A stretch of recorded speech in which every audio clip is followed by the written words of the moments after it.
All right, we are back. And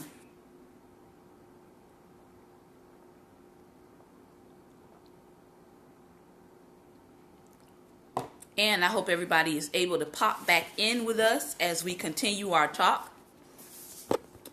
This is part 2 of Daring Dialogues. I am your host, Shantae Charles, mental abolitionist. Hopefully, you are learning something today that will help you in your relationship with women.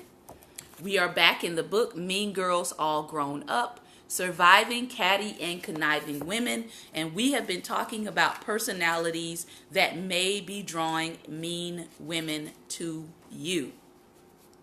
All right, we talked about 3 personalities in part 1. We talked about the personality of a woman who is driven to succeed. We talked about the beautiful girl, the pretty girl, who is pretty inside and out. Excuse me. And we talked about the assertive woman, the woman who may need to check her personality, and the woman who may need to soften her personality and be a little more feminine and a little more open to fellowship surrounding things that matter to women. All right. And here is the last personality that might actually be drawing mean girls to you. And I would say this, I find that a lot of women actually fit this category. So let's talk about it. All right. I encourage you to invite your fellow female friends into this discussion and into this broadcast. This is the woman who says, I'm just shy. I'm just shy. The shy woman is an odd position because shyness can often come across as arrogance. It can often come across as I don't engage because I'm better than you attitude. People can easily confuse your shyness with arrogance because just like the better than you woman, you might walk right by someone and not say a word, as if you're just too good for her. Of course, that isn't true. You might actually be scared to talk to her because she might not talk back to you, or you might, actually have an issue with holding a conversation. So sometimes women don't speak because they're like, well, if I say hello and that person really wants to engage in a conversation with me, I'm not really good at holding conversation. All right? But the way she sees it, you just don't like her. I had a neighbor once who was so often outside but would go inside every time I came home so she wouldn't have to talk to me. If I didn't know better, I would say she didn't like me. But I believe the truth is that she was just unbearably shy.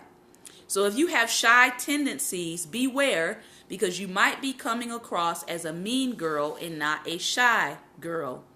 If you are an introvert or have only guy friends, it might be because something deep inside tells you that women are out to get you. You might have had a bad experience as a child that taught you, I have to protect myself from women because they are mean. Now, this is not only childhood. Unfortunately, there are women right now who are in this attitude that they have come across so many mean girls that they don't engage in at all. And so they have gone into self-protective mode because women have been very mean to them. All right? Some woman was mean and maybe you had to protect yourself from it. But now that habit of your mind is telling you a kind of self-fulfilling prophecy. So when you assume that everyone is out to get you, even if they aren't, your attitude of defensiveness makes you seem aloof or standoffish and therefore arrogant. Immediately, women will tend to distrust you, and suddenly you begin to get what you most dread. So it's like a bad cycle, right? Or a catch-22. Mean women have hurt you, So you decide, I'm going to be standoffish, and that standoffish registers with mean women who decide to be out to get you. All right? The story goes that in a land far away lived an old man. Every day he sat at the city gate and talked to passers-by. One day a man came with a pack on his back, and he smiled at the young man who sat down beside him. He looked tired and dirty. I'm looking for a new city, he said to the old man. What is this one like? Are the people nice here? He asked. The old man looked at him for a few moments and then said, What were the people like in the city you came from? The young man looked down and sighed. Oh, they were horrible people, cruel people, always out to get me and ruin my life. That is why I left. I couldn't stand them any longer. Well, that is exactly the kind of people you shall find here, the old man said. You'd better be on your way because you won't be happy here either. And with that, the young man got up and left for the next city. A few hours later, a woman walked up to the old man and said, Excuse me, sir. I'm looking for a new town to call my home, and I was wondering if you can tell me anything about the people who live here. The old man looked at her and smiled, and then he said, What were the people like in the city you have come from? The young woman smiled and said, Oh, they were very kind. They always looked after me and cared for me. I liked them very much. The old man looked down and smiled as he said, You shall find the same sort of people here, my dear, kind and caring. Enter the city and find yourself home. The old man didn't need to tell either of the passers-by what he thought of the people of the town. He just asked them what they expected based on their last town. You see, people will get what they are looking for. Now, I'm going to take a sip on that.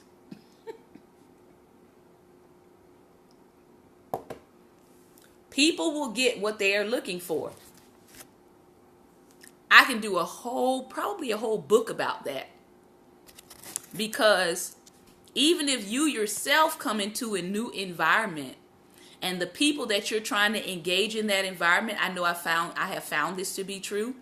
The people you're trying to engage in an environment, if all they have been connected to is warfare, if all they have been connected to is shoddy people, if all they have been connected to is scheming people or conniving people or people who tore a town up or a city up and then they left the people hurting and wounded, I guarantee you, if you are a healthy person and you walk into that environment, you are going to experience some of the backlash of whatever the other person left behind. So one of the lessons that he's talking about here is, as you are building relationship, understand that a lot of what your relationships are going to look like in the future has to do with the perceptions you've already accumulated in your mind, and whether or not you are willing to let those past perceptions not cloud your present relationships. Somebody please type that in. Don't let your past perceptions cloud your ability to have healthy relationships in right now, in the present, and in the future. All right? The writer says here, if you expect people to be mean to you, they will most certainly be mean. Our spiritual fathers knew this principle long before we did. Proverbs says, what a man thinks he will get. Proverbs 23:7 says that. The way you see the world is the way the world will be for you. And one of my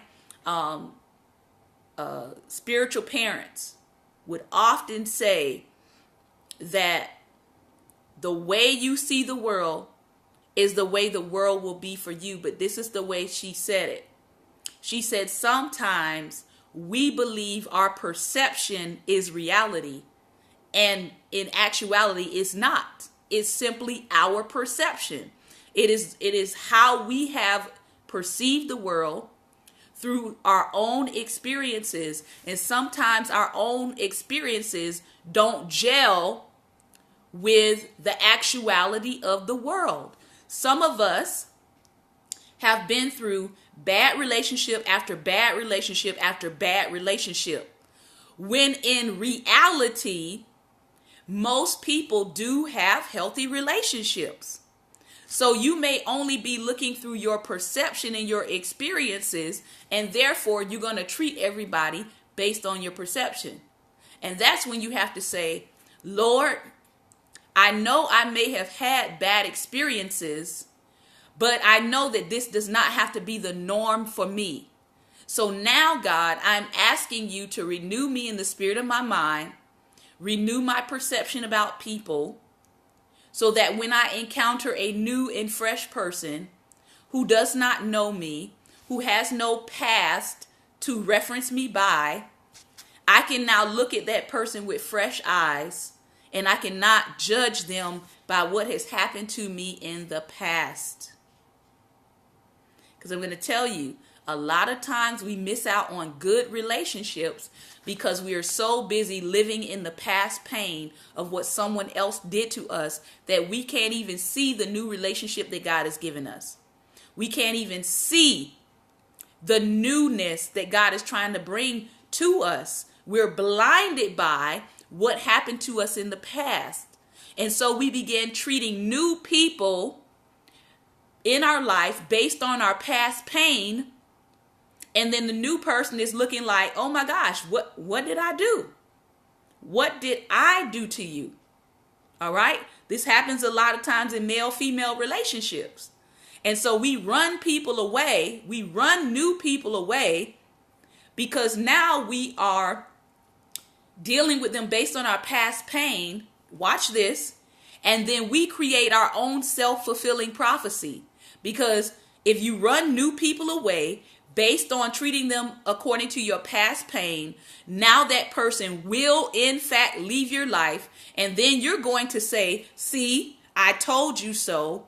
I knew this would happen. No, it did not have to happen. It happened because you refused to look through new lenses at a new person in a new situation, in a new environment. You responded to them based on your past pain and you treated them accordingly. So you've created your own self-fulfilling prophecy, and that's why that person is not in your life. Because here's the other truth. The other truth is very few people are going to stick around and allow you to abuse them until the point where you feel like, oh, okay, I've hazed you enough, so now I can trust you. No, life does not work like that. People are not obligated to stick around for you to harm them and abuse them so you can feel comfortable with trusting them. That is dysfunctional. That's dysfunctional. And let me put a sidebar here. That unfortunately is how a lot of ministers in the gospel operate. Spiritual leaders, that's how they operate. Well, if I put them through the ringer enough, then I'll feel like I can trust them. No. God brought you faithful, trustworthy, godly, anointed people to work in your ministry. But because you've had trifling, dishonest, disloyal people that have worked for you in the past, now you want to put all of this hardship on the new people that God is bringing in.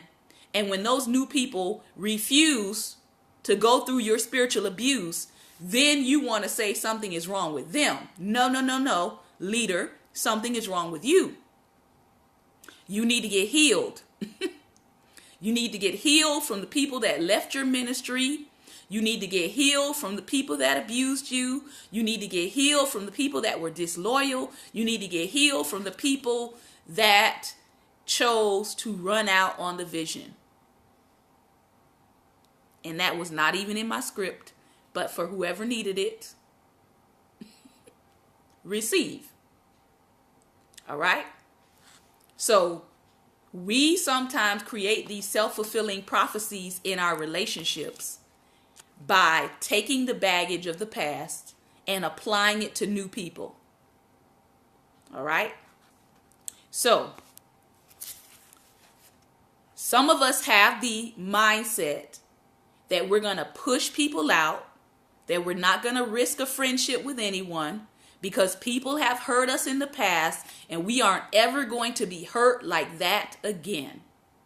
Raise your hand or put some hearts on the screen if someone hurt you so bad that you said, never again. I'm not ever going that route. I'm not ever letting people, yes, some congregants treat leaders the same way. They've been under a bad leader, and so they get with a new leader who is actually a healthy leader, and they don't know how to deal with the new healthy leader because they're still processing the bad leader. And so they take that process of the bad leader into new leadership, and it ruins relationships. We need to get healed. All right? I know it's hard to be shy, but I also know that you can overcome shy tendencies with a little effort and faith. The writer says here, all my life I've been terribly shy, and I have felt weak in large groups. I am at a loss for words. I am uncomfortable and sometimes scared.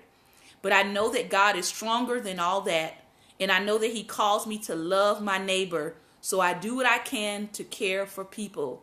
People are shocked to hear that I'm shy when they see me speaking in front of 20,000 women and talking to thousands of them one-on-one through my books.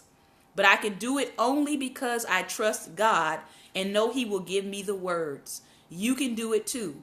You can find ways to adjust your shyness and obey God's word in the face of your fear. Try these steps. So she's now talking about if you're the shy person and it seems like your shyness is coming off as arrogance to other women, here are some things you can try. Number one, look everyone in the eye. No one will ever know you if you don't look them in the eyes. Something happens when two sets of eyes connect. It's an invitation for conversation and friendship, which tells me a lot about the region I live in because people don't look you in the eyes. And usually when I am greeted in public, the first thing that I say is, "You're not from here, are you?" And they usually proceed to say, "No, I'm not from here. How did you know?" And then I proceed to say to them, "Because you looked me in my eyes, you smiled, you said hello, and you started a conversation." Those things are not normal to the region in which I live. All right? So she says you can't communicate love to them if you aren't willing to look them in their eyes. So if you have coworkers, neighbors, or acquaintances, make sure you're opening yourself up by allowing them in with your eyes. Number two, smile. It won't kill you. Although it might make you nauseous as a shy person, you will get over it. A smile is the best way to love on somebody. It is an unmistakable, friendly gesture, and it's almost always appreciated. For some people, it might be the only smile they get that day. Now, I will say this. A smile, in most cases, is a friendly gesture.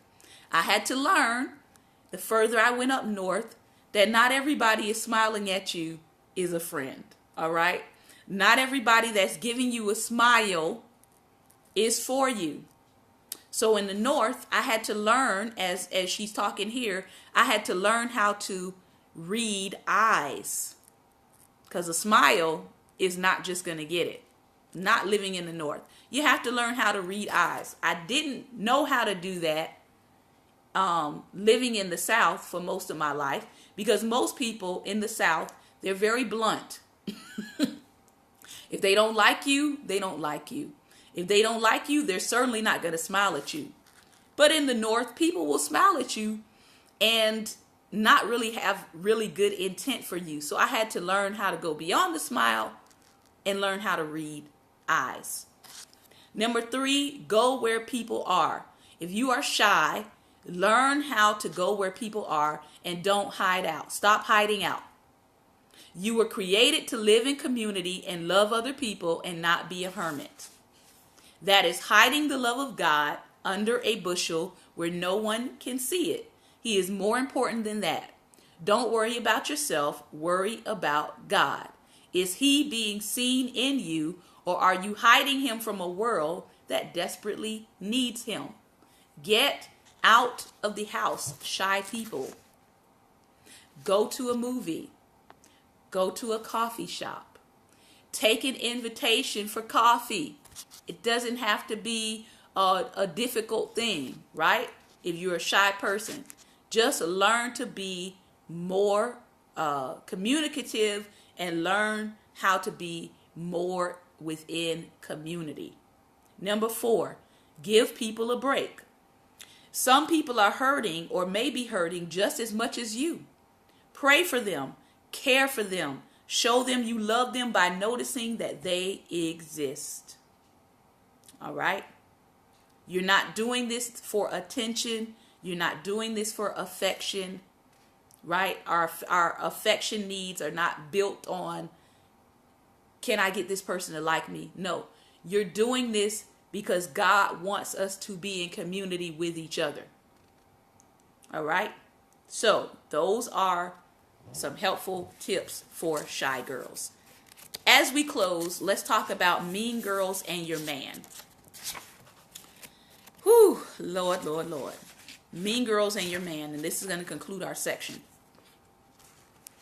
Tell me lies, tell me sweet little lies, so the song goes. The truth is, we get really mad when we find out our men have lied to us, but for some reason we can turn the other cheek when it comes to lying to ourselves. One of the biggest problems we women face is our tendency to lie to ourselves to get what we want. We lie to ourselves about men all the time. And I would hope that if you do lie to yourself about men, that you will stop. Okay?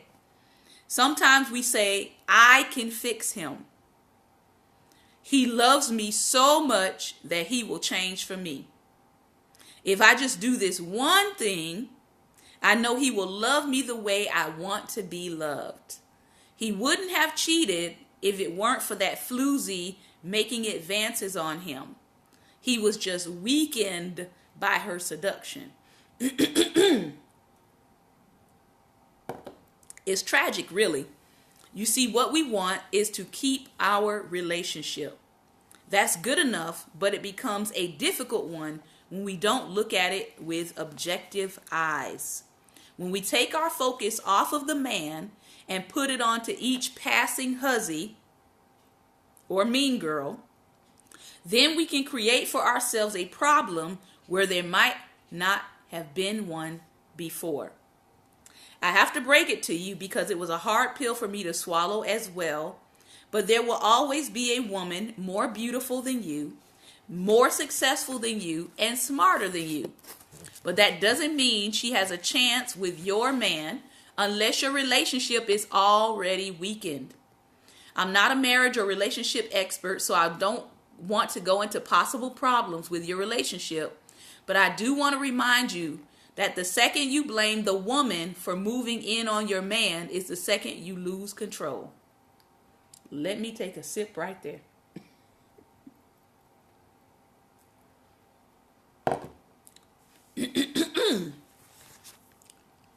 And let me say that again. The second you blame the woman for moving in on your man is the second you lose control. Tap the screen if you have seen women go at it with each other and completely ignore the man involved.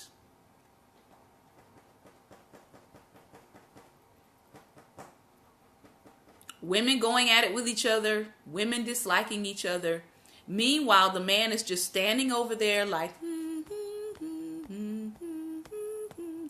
as if he played no part. Hopefully, I'm going to help somebody in just a minute. You have a closer relationship with your man than with the mean girl. So he's the one responsible for hurting you. Don't be deceived and do what many women do, which is deflect blame into the wrong direction. I do admit that some women have a thing for men who are already taken, and some women see it as a challenge to address and approach men who are already married or already in a committed relationship. They seem to prefer them. It's their fear of commitment, I suspect, and probably more strongly, their love for the battle with other women. Some women feel invigorated by beating you at something, and beating you at love is sometimes the sweetest victory they have ever imagined. You can get almost a high when a man picks you over another woman. And the man thief lives for that high. My God. Somebody hashtag man thief. The man thief is also found in the scripture. She's found in Proverbs 5 and Proverbs 7. She is oftentimes convinced that she is better for him, kinder to him, and loved more by him. Whether or not this is the case, her heart believes it with all its strength, and so she hangs on. One thing you have to remember with the man thief is that you can't control other people. So no matter how you scrap or claw or fight, you can never change her or her competitive appetite. You might think that if she starts an advance towards your man, you should take that as a call to battle and head off to kick her butt. But you accomplish only two things by this. One is that you reinforce in her mind that you are the evil person she thinks you are. That just gives her freedom to drop any reservation that she might have had and let her dislike for you grow. The second thing that you might unintentionally accomplish by going into battle with this woman is that you emasculate your husband. God makes it very clear that the man is the protector. So unless you are involved with a man who is an adulterer or a man who is a womanizer, try to have a conversation with your husband about this particular kind of woman and allow your husband to do the protecting. Oh, I know I just lost a couple people. I know. 1 Peter 3 and 7 says, husbands in the same way be considerate as you live with your wives and treat them with respect as the weaker partner and as heirs with you in the gracious gift of life, so that nothing will hinder your prayers. But when you step in to fight the battle, you act as if he's not big enough to fight. In effect, you take on the role of the man, leaving him no other role than the woman, thus emasculating him in your fight to keep him. Because here's what I do know. I do know that a man who is in a committed relationship, when he recognizes that a woman is trying to make advances to him, a godly man who does not want ungodly advances will address it.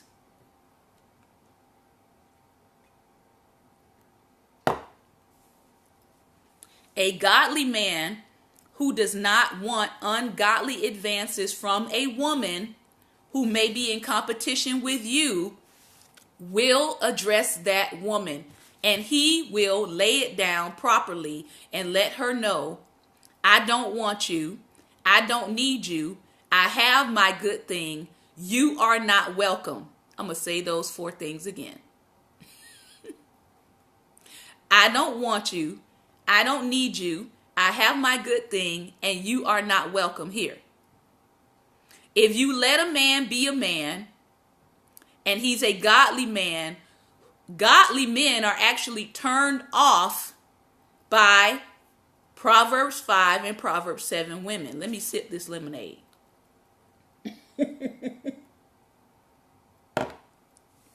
Godly men, keyword, godly men are not flattered by these kinds of women. Godly men are actually disgusted by these kinds of women, and godly men are turned off by their advances. So give your godly man the opportunity to respond to a woman who is trying to come between you and him. All right? So what should you do? You can love her. Remember, love your enemies. I know that sounds like a broken record, but according to God and his word, that is your option. You don't necessarily have to befriend a man thief, but you do have to love her and treat her in a Christ-like manner. All right? She says here, I don't have any kind of tried and true psychological study that proves stepping down is the surefire way to save your marriage. But this is God's truth put into everyday action. It is the essential message of trusting God with your life. Remember, your battle isn't against flesh and blood. It's against the evil powers of this world and the pull of your flesh to work around the law of God. All right? So this might not have been what you wanted to hear. You might have wanted to fight for what is yours, or you wanted to protect yourself and your man, and you wanted the man thief to be gone. But that might still all come to pass if you will just refocus your efforts. Don't allow an evil person or a woman with bad motives to distract you from God's command to love. And this time, I am talking not just about the command to love her, but the command to love your man. So when God tells us to love, he's not just talking about loving the man thief, but he's also talking about loving your man too. So I know we don't get this advice all the time.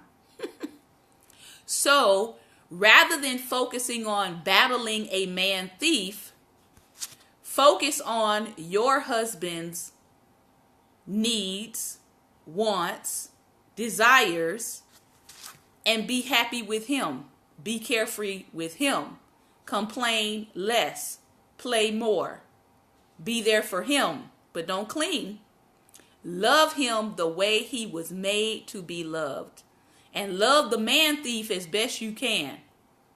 In the end, the only thing you can do is be faithful to God's word. If you've already been the victim of a man thief, we apologize. Right? She shouldn't have done it. He shouldn't have done it, especially if he was your husband. God is not pleased with man stealers. If he was a boyfriend, just remember there are other men that will come along that hopefully you'll be discerning enough about that future relationship, and that you will not hold that man that God brings into your life in the future, that you will not hold the past baggage against him. All right? So, keep this in mind. Put your hope continuously in the Lord. Why? Because people at times will fail us, but God never fails us. So, again, don't focus all your attention on, I'm going to get her back and I'm going to find her and I'm going to get her and all this stuff. She gives a very good piece of advice there. Allow the man in your life to address the man-stealing woman. Because remember, godly men are turned off by man-stealing women. And focus your love and your attention on loving your spouse well. Loving your fiance well. Loving the person you are in a seriously committed relationship to well. Focus your energy there. Thank you all for hanging in with me today. This has been another Daring Dialogue. I hope that you will join us tomorrow for Thinking Thursday. We will be back talking about issues in education, as well as continuing on our topic of the religion of mysticism. That's where we stopped. So we're going to pick back up with that. All right. I hope that I have said something today that was helpful. And I hope that you'll tune in tomorrow at 11 a.m. Eastern Standard Time. Until then, take care and God bless.